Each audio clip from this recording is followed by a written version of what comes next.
One of the things that I'll never forget about the 1987 race was the fact that we didn't have enough laborers to work on Friday night.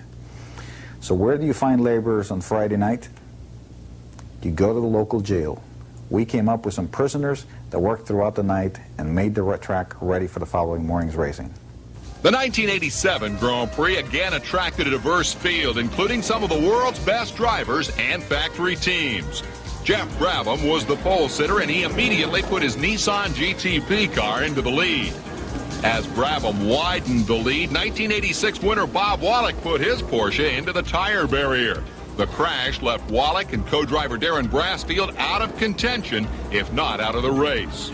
A short time later, it was Emerson Fittipaldi, again driving the Spirit of Miami, having mechanical trouble that would end his race after 56 laps.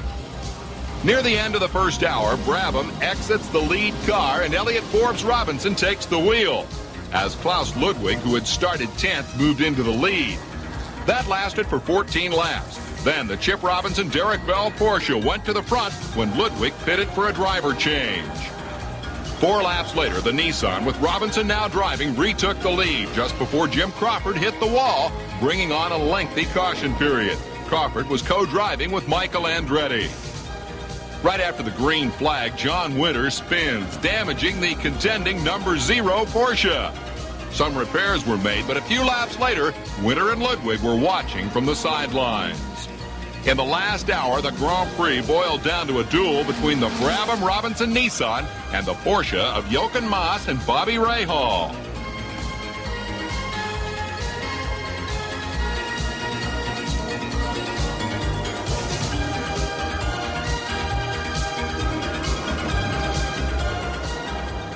Brabham led the final 26 laps and took the checkered flag by 11 and a fraction seconds over Mass Rahal.